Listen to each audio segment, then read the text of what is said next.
Hello, welcome to Hanging Out with Howie.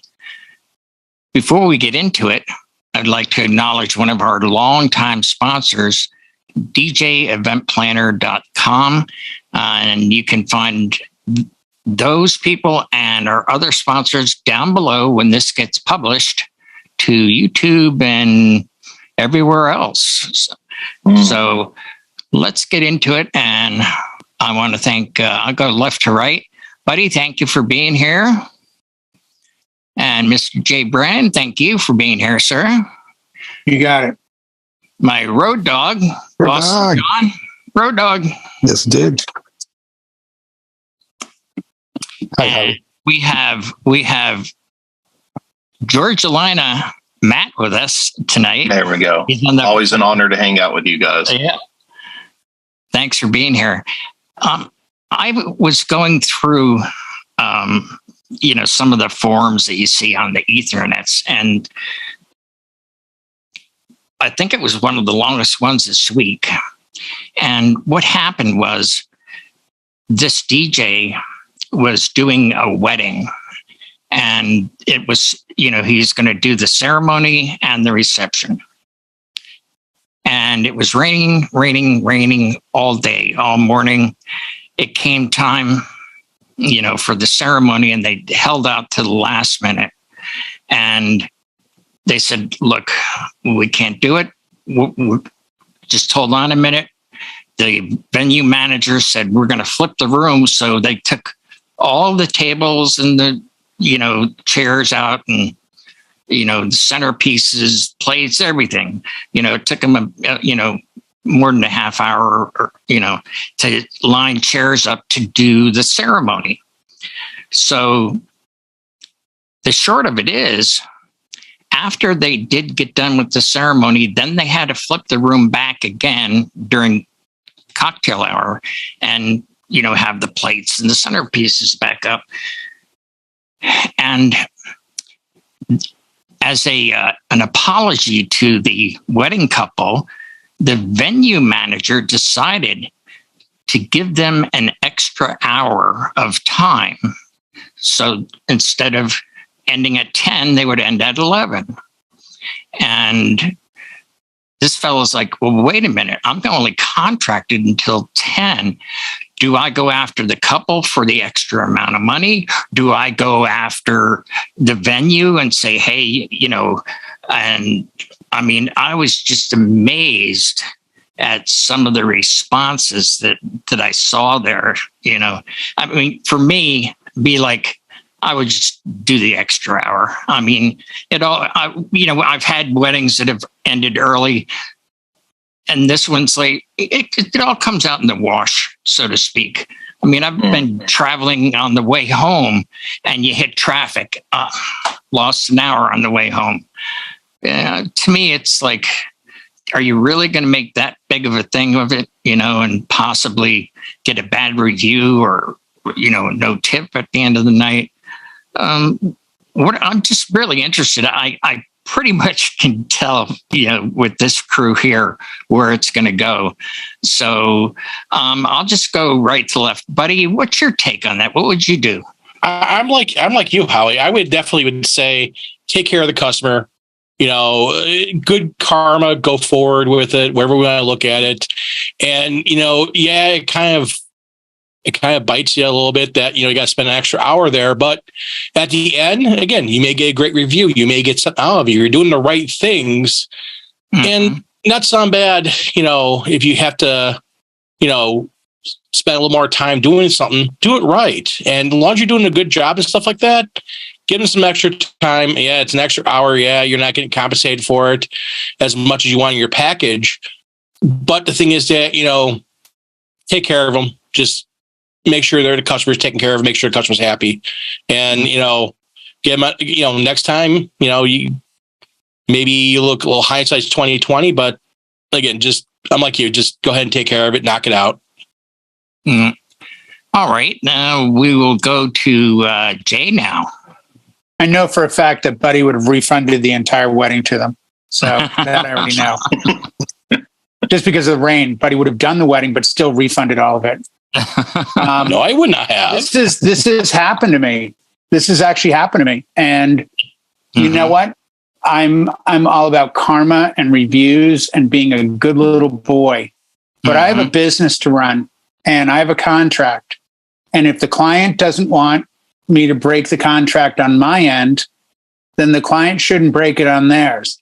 The client is out of the picture on this because the client didn't extend the event expecting me to stay for free. The venue did. And this has happened to me not once, but twice, where a venue screwed up. Dinner service was really slow. And I'll even tell you where it was. It was at a Ritz-Carlton in LA. And the client came to me and said, I can't believe dinner took almost 2 hours. It was supposed to be an hour. I'm so upset. I'm like, they owe you an extra hour at the end of the night. She's like, what about you? I said, they also owe me the money for the extra hour. And I have no doubt that they'll understand that. And with that, the banquet captain came over and said, we're going to give the client another hour of time tonight. What is your fee? And I said, it's $250. Great. Can you invoice us? We'll pay you. And they did. And the other venue did the same thing. They screwed something up and they came to me and said, what time are you contracted till? 10 o'clock. We're going to extend the client an hour of our staff and time. What is your fee for 1 hour? $250. Okay, then we'll pay you directly. Do you take credit cards? Yep. Guys, I get it. Let's all be nice. And, our time. We give so much of our time at these events. I do a 5-hour wedding that I show up 2.5 hours early for, an hour breakdown, another hour drive. It's not a 5-hour event. It's all part of the event. But at the core of my events is a piece of paper that an adult representative of my company signed and someone else signed. And I think it's unfair of anyone to expect that contract to be broken on either end. If the client suddenly said, hey, man, we're going to do another hour. Is that cool with you? Of course it is. You signed a contract that says you can always extend. And real quick, not to take up the show, I had 2 lawyers. I did their wedding, women, super cool couple, but they initially hired me for 6 hours. And then towards the very end of the process, they came in and said, we've changed a bunch of stuff. We're only going to need you to go 6 to 9. And I'm like, oh, they're like, we went through your contract. There's nothing in there about cutting time. So we're going to agree with you. We'll redo your contract if you could bring the 6-hour time down to 3 hours. And they were 100% right. There was nothing in it. The next day, my lawyer wrote in a clause in my contract. You can always extend the times in this contract. You cannot, it's not minus, but it's some other wording. You can add time. You can't renege time or retract time. Right. So the initial signing of the contract is 5 hours. It's 5 hours. Because I'm sure you guys get this where it's like playtime is 9 to 11, but we need you set up by 7. Are you going to tell me those 2 hours before are free? No. So the venue had rain. They knew the weather forecast. They have a radio. They have a TV. They have a phone. Right. I'm sorry. I should be a nice, sweet boy, but the venue owes that DJ an hour of their time. Plain and simple. He was pretty clear. What upset this particular DJ is that he was not notified. You got very lucky that the venue managers came to you and said, what would it take? They expected him to do the extra hour for free. No. Yes, I would have just gone to the clients and said, hey, I understand the venue is extending your night by an hour. Okay, let me go talk to them about paying me for the extra hour because I'm only here till 10. And that's only fair to me. I mean, if your boss at work said, oh, I didn't tell you you're working till 6, not 5, and you're an hourly employee, you'd expect that hour pay, wouldn't you? Well, guess what? A DJ is the same thing. Unless his contract says unlimited time, no ending time, and I get that. And I know DJs that do as much time as you want contracts, knowing they're never going to go over 7 or 8 hours. Right. Yeah. So yeah, I would have taken it up with the venue immediately and said, guys, either pay me or I'm stopping at 10. Let them hang out and drink for an hour. And would it bite you in a review? It might. But if you have the right to respond to that review and say, I'm terribly sorry you feel that way. My 5 to 10 contract was fulfilled at 10 p.m. The venue decided to let you stay for the extra hour, but no one was willing to pay me for that hour. Therefore, I had to take down my gear and leave. If I'd gotten hurt off my contract, my insurance company, I guarantee, wouldn't cover me if I was no longer working within a contract realm. So if there's a problem, mention your insurance. There you go. All right. This is not legal advice or binding on any level that I'm giving you. Dave Brennan, attorney at law, Esquire. Absolutely. I'm not an attorney, but I might drink like one sometimes. He's a pastor, but he's not a lawyer. Yeah, no, that's completely good. If I give you officiant advice, that's it. I got paperwork on that one. You go reflect on that and go do 3 Hail Marys. I did go to Fred's University for a little while, and I have a T-shirt that says "Go." Yes, Fred's you. Hey. Yeah, it's a good segue for John. I think so. I think I can pick up the ball and run with it a little bit from here. No, I'm with Jay with the power of the contract. For the insurance purposes and the fact that that's what you had agreed into. Now, if the venue was sloppy and the extra hour because of their misdoings, wasn't ready, ran long, kitchen was slow, that's 100% falls on the venue.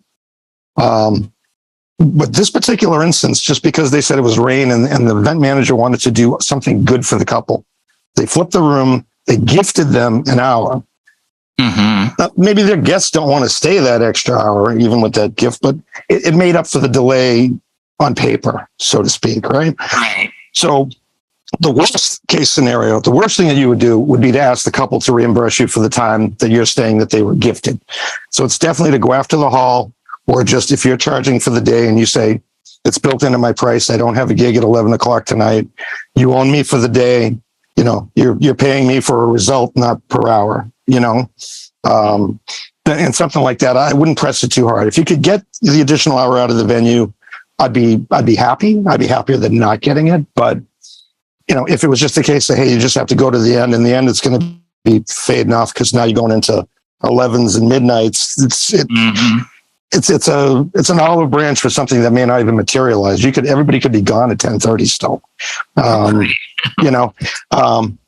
But my take on it, do the honorable thing.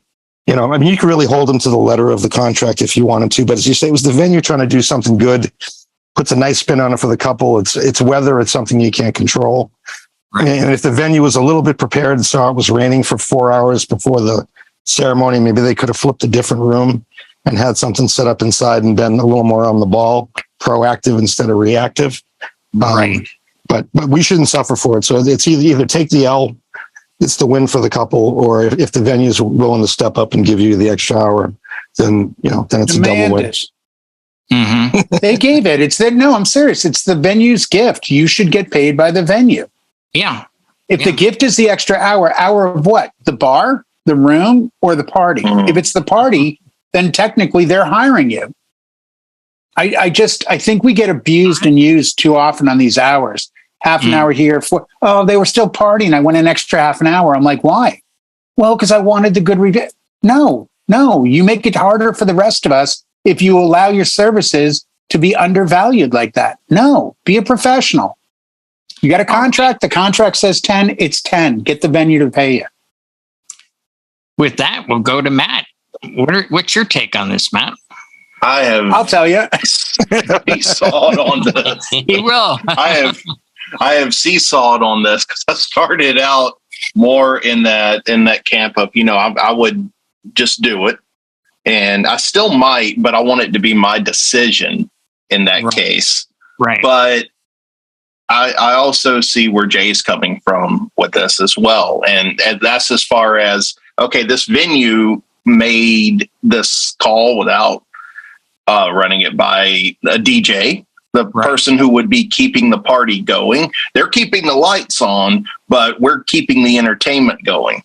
So with that, and whoever else is there too, somebody else doing a photo booth. I imagine the photographers are going to go home because I've never met one that didn't have a hard stop. And it's usually an hour or so before the thing ends anyway.